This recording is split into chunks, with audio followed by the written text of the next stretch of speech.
اعوذ باللہ من الشیطان الرجیم بسم اللہ الرحمن الرحیم رب اشرح لی صدری ویسر لی امری واحلل عقدۃ من لسانی یفقہوا قولی رب زدنی علما۔ 28واں پارہ مبارک قد سمع اللہ، قرآن پاک کی 9 سورتوں، 20 رکوع اور 137 آیات کو اپنے اندر سموئے ہوئے ہے۔ اس پارہ کا مطالعہ ڈیوائن وارننگز یعنی ربانی تنبیہ کا نقشہ کھینچ رہا ہے۔ سورہ المجادلہ میں آداب مجلس اور جھوٹی قسمیں کھانے کے حوالے سے خبردار کیا جا رہا ہے۔ سورہ الحشر چوکنا کر رہی ہے کہ اللہ کا رسول جو دے وہ لے لو، جس سے منع فرمائے اس سے دور ہو جاؤ۔ پھر اسی طرح سورہ الممتحنہ سے یہ وارننگ مل گئی کہ اللہ کے دشمنوں سے دوستی ہرگز نہیں کرنی۔ سورہ الصف سے مال اور جانوں سے جہاد کرنے کا الرٹ مل گیا۔ پھر اس پارہ میں موجود سورہ الجمعہ سے کثرت سے اللہ کا ذکر کرنے کی نصیحت مل گئی۔ پھر ایک اور ربانی تنبیہ المنافقون میں ہو گئی کہ موت سے قبل خوب صدقہ کرو تاکہ کوئی کسک باقی نہ رہے۔ سورہ التغابن میں مزید الرٹ مل گیا کہ اللہ اور اس کے رسول صلی اللہ علیہ وآلہ وسلم کی اطاعت کرو۔ سورہ الطلاق میں خفیہ دروازوں سے رزق آنے کی نوید ہے، جبکہ سورہ التحریم میں گناہ کرنے کے بعد شرمندگی اختیار کرنے کی وارننگ ہے۔ قرآن پاک کے اس پہلے رکوع میں یہ واضح ہو گیا کہ ایک عورت کی فریاد یعنی اس کا مجادلہ اس رکوع کی پہلی 4 آیات کے نزول کا باعث بنتا ہے، جس میں رب تعالیٰ وضاحت فرما رہے ہیں کہ ساری گفتگو سن لی گئی ہے۔ ماں تو وہی ہے جس نے انسان کو جنا ہے، یوں کفارہ ادا کر کے زہار کی گئی بیوی کو رجوع کر لینے کی شرعی حیثیت سامنے آ گئی۔ دوسرا رکوع واضح کر رہا ہے کہ اللہ رب العزت زمین و آسمان کی ہر چیز کو جانتا ہے۔ رب ہر ایک کے ساتھ ہر وقت موجود ہے۔ اس رکوع میں آداب مجلس اور اہل علم کی فضیلت بیان کی گئی ہے۔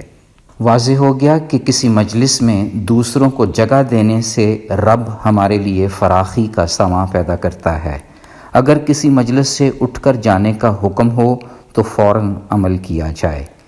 یوں اہل علم کے درجات دنیا اور آخرت دونوں جگہ بلند فرمائے جاتے ہیں۔ پھر تیسرے رکوع میں منافقین کی مذمت کی گئی ہے کہ ان کے دلوں میں ذرہ برابر بھی ایمان نہیں، یہ سراسر جھوٹی قسمیں کھاتے ہیں، ان کا تعلق شیطان کے لشکر سے ہے۔ یہ بھی واضح ہو گیا کہ اللہ اور اس کے رسول کی مخالفت کرنے والے ذلیل ترین لوگ ہیں۔ دوسری جانب اللہ نے کچھ لوگوں کے دلوں میں ایمان لکھ دیا ہوا ہے جو ان لوگوں سے قطعاً دوستی نہیں کرتے جو اللہ اور اس کے رسول کے دشمن ہیں۔ یہی لوگ اللہ کی جماعت ہیں۔ اللہ ان سے راضی ہو گیا، وہ اللہ سے راضی ہو گئے۔ چوتھے رکوع میں سورہ الحشر کا آغاز ہو رہا ہے، جس میں واضح کر دیا گیا کہ حیوانات، نباتات، جمادات اللہ کی تسبیح بیان کرتے ہیں۔ دشمنان اسلام کے دلوں میں مسلمانوں کا رعب ڈالنا اللہ کی بہت بڑی شان ہے، جس کا تذکرہ اس رکوع میں کیا جا رہا ہے۔ مزید یہ بھی واضح ہو گیا کہ رسول تمہیں جو کچھ بھی دیں لے لیں اور جس سے روکیں رک جائیں۔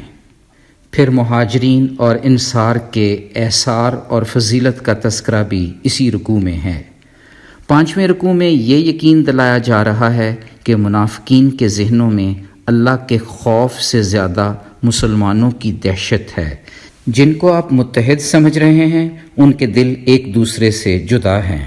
منافقین بھی شیطان کی طرح دھوکہ باز ہیں۔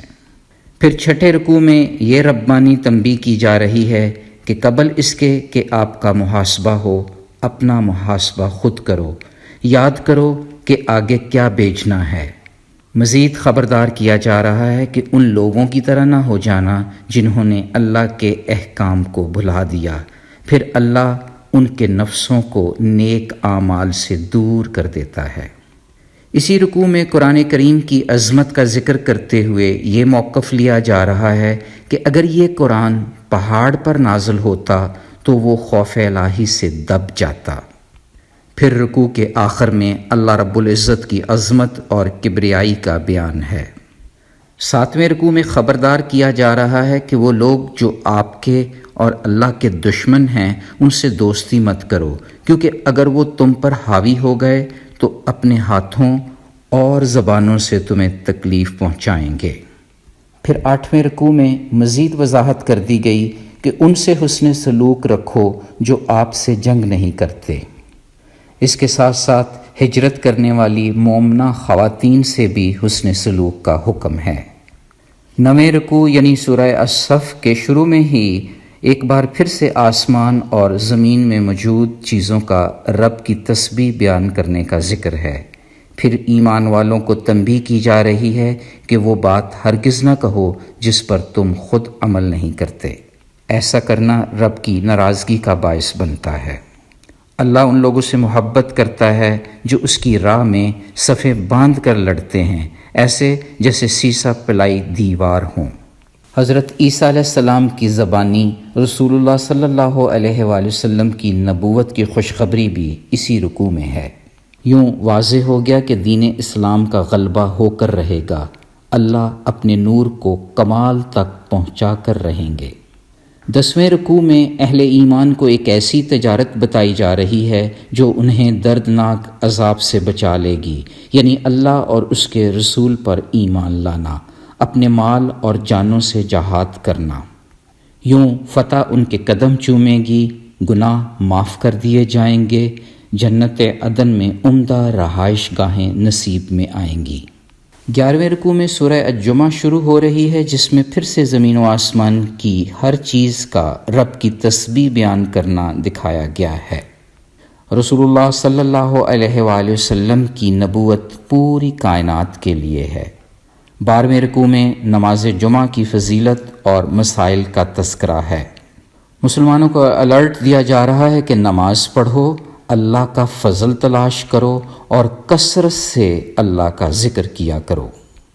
13ویں رکوع میں منافقین کی گواہیوں کی حقیقت، ان کے برے اعمال اور اللہ کی ناراضگی کا بیان ہے۔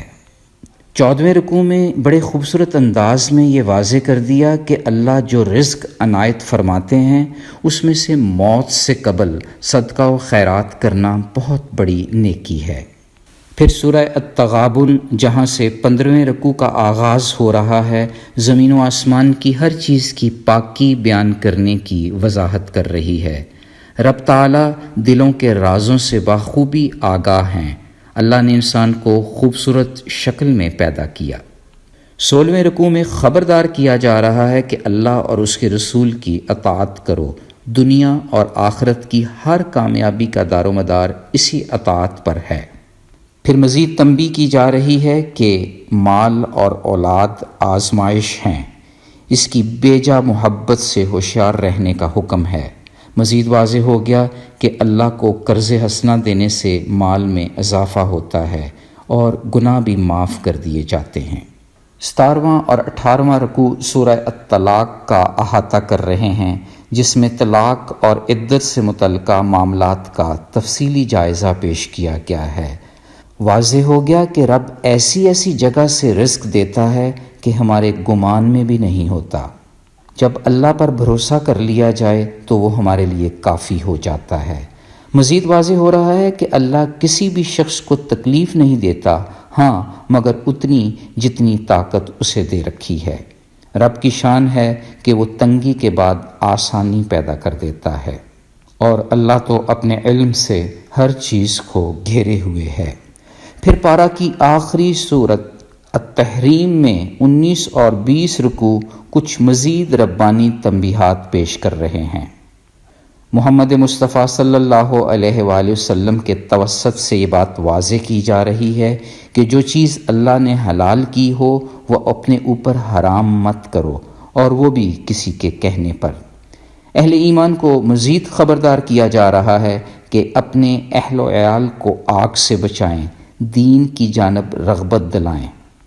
یہ حوصلہ افزا نوید بھی مل گئی کہ غلطیاں سرزد ہونے کے بعد توبہ کا دروازہ کھلا رہتا ہے، بس ذرا شرمندگی کا اظہار کرنا ہوتا ہے۔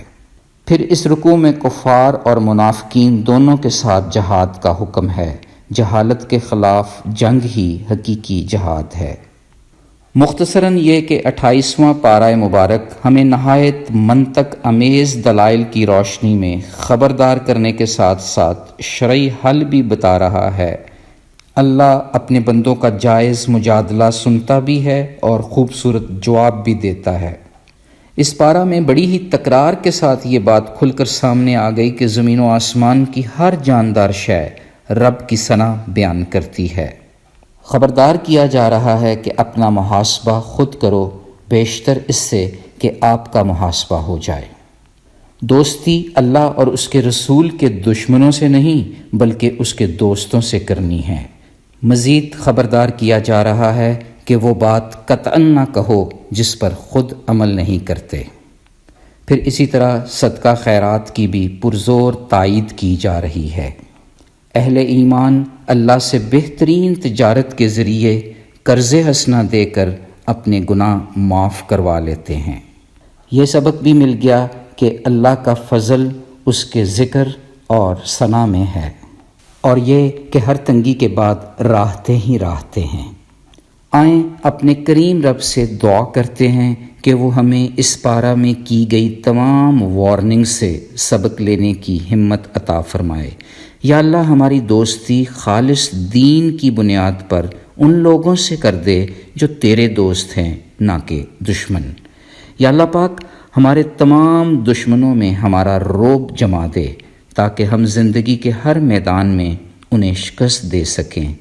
اے ہمارے مولا، جیسے زمین و آسمان کی ہر شے تیری پاکی بیان کرتی ہے، ہمیں بھی توفیق خاص عنایت کر دے کہ ہمارا انگ انگ تیری ثنا پیش کرے۔ یا اللہ ہم پر یہ خاص کرم کر دے کہ دوسروں کے عیب تلاش کرنے کی بجائے ہم اپنی کوتاہیوں پر نظر رکھیں۔ یا اللہ پاک ہمارے اندر اپنی راہ میں خرچ کرنے کا جذبہ جنوں پیدا کر دے۔ اے کریم مولا ہمیں سچی توبہ کی توفیق عطا فرما۔ آمین یا رب العالمین۔ سبحان ربک رب العزت عما یصفون وسلام علی المرسلین والحمد للہ رب العالمین۔ فی امان اللہ۔ اللہ حافظ۔